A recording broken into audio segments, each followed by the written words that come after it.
The story takes place in 1920s China and begins in a quiet town near Shanghai.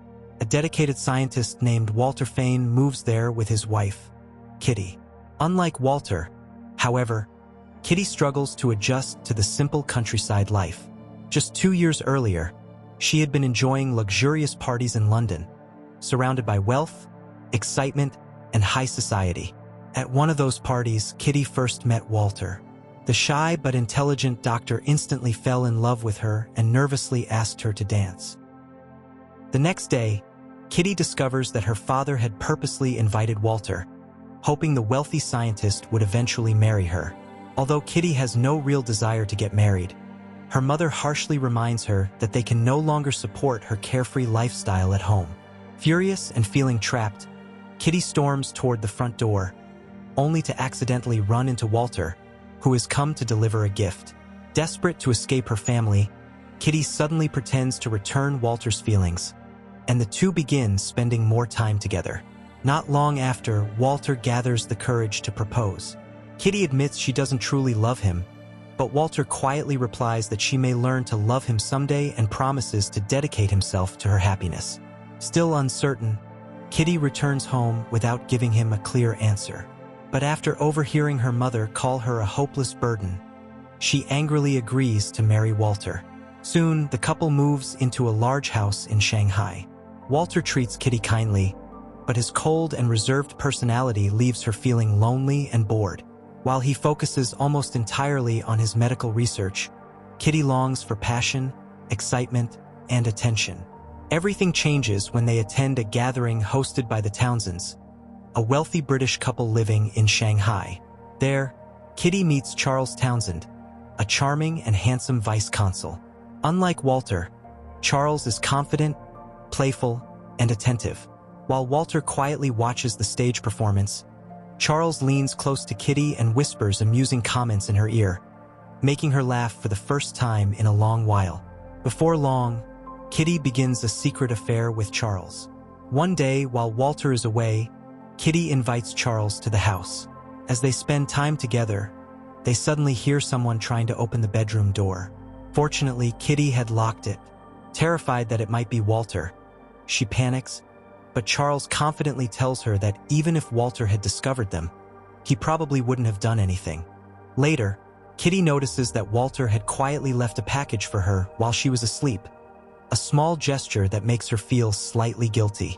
Not long afterward, Walter informs Kitty that they must travel to a remote town called Unfaithful, where a deadly cholera outbreak is spreading rapidly.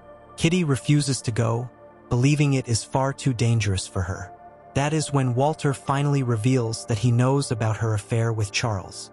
Coldly, Walter tells her he plans to divorce her and expose the scandal publicly unless Charles agrees to divorce his own wife and marry Kitty instead. Confident that Charles truly loves her, Kitty rushes to him for help. But Walter was right. Charles refuses to leave his wife, unwilling to destroy his reputation and career for Kitty. Heartbroken and humiliated, Kitty realizes she was never as important to Charles as she believed. With nowhere else to turn, she reluctantly agrees to travel with Walter to Unfaithful. The journey is long and dangerous. As they travel along steep mountain cliffs, they pass endless coffins being carried out of the infected villages. When they finally arrive, Kitty is horrified by the conditions. Instead of the luxurious home she once enjoyed in Shanghai, the couple is forced to live in an isolated, run-down house surrounded by death and sickness. Walter throws himself into his work immediately. Having previously studied cholera only in laboratories, he is unprepared for the horrifying reality of the epidemic. Patients suffer from severe dehydration, starvation, and constant vomiting. Death surrounds the village everywhere he looks.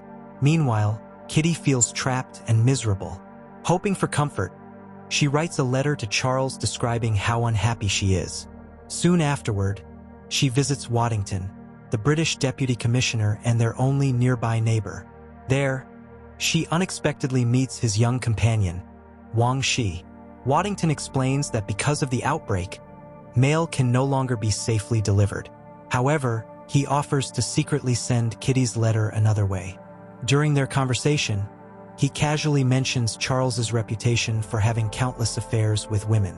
The painful truth finally sinks in. Realizing she meant very little to Charles, Kitty tears up the letter before it can be sent. Meanwhile, Walter discovers that the village well has become contaminated and orders it sealed off immediately. The locals become furious, unable to understand why their main water source has been blocked. As Walter works tirelessly at the hospital, Kitty slowly begins spending more time outside the house. Eventually, the head nun of the local orphanage invites her to visit the children.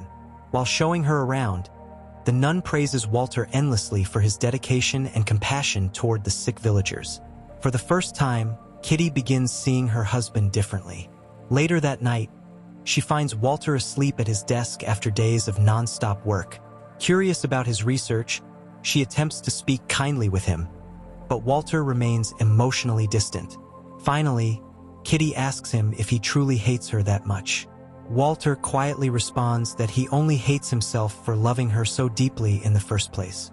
As the cholera outbreak worsens, Walter continues risking his life daily to help the villagers and care for orphan children. Inspired by his selflessness, Kitty gradually begins helping at the orphanage herself, even assisting with difficult and unpleasant tasks she never would have imagined doing before. At the same time, Walter discovers that the nearby river has also become contaminated because cholera victims are being buried too close to the water supply. Determined to save the town, he proposes building a new water system to bring clean water from farther away. Although local officials initially refuse to cooperate, Colonel Yu eventually pressures the warlord into allowing the project to move forward. As construction begins, Walter watches Kitty play piano for the orphan children, who happily dance around the room. In that quiet moment, he sees a side of her he had never truly appreciated before. Slowly, the bitterness between them begins to fade. One day, while returning home from the orphanage, Kitty suddenly becomes trapped in the middle of a violent protest. Angry villagers overpower her guard and chase her into a narrow alley. Just as the crowd closes in, Walter rushes in to protect her. Moments later, her guard fires a warning shot into the air, forcing the mob to back away. That terrifying experience brings the couple even closer together. Later that night, Walter and Kitty drink heavily with Waddington and Wang Shi. During the evening, Waddington reveals that Wang Shi is not a prostitute, as many assume, but a young woman whose family he once helped during a political uprising. That same night, Walter and Kitty finally reconnect emotionally and physically for the first time in a long while. Soon afterward, Kitty discovers that she is pregnant. Walter is overwhelmed with happiness, but Kitty nervously admits that the timing means the child may not be his. Even so, Walter quietly tells her that it does not matter because he still loves her. Eventually, Walter's water system is completed, bringing clean water into the village and earning the respect of the local people once again. But their happiness does not last long. A new wave of cholera victims soon arrives outside the town. Walter works tirelessly to prevent another outbreak, but during his efforts, he becomes infected himself. Despite the danger to herself and her unborn child, Kitty refuses to leave his side. She lovingly cares for Walter as his condition worsens day by day. Near the end of his life, Walter weakly asks Kitty to forgive him. Through tears, she tells him he has nothing to apologize for. Shortly afterward, Walter dies. Devastated, Kitty struggles to move on after his funeral. But with Waddington's encouragement, she eventually finds the strength to leave Mei Tanfu behind and begin a new life. 5 years later, Kitty is seen walking through London with her young son, whom she named Walter in honor of her late husband. By chance, they run into Charles Townsend once again. After learning the boy's age, Charles subtly wonders whether the child might be his and even hints at rekindling their relationship. But Kitty is no longer the same woman she once was. Without hesitation, she rejects him completely. As they walk away, little Walter asks who the man was. Kitty calmly replies, "Someone unimportant." The movie ends here.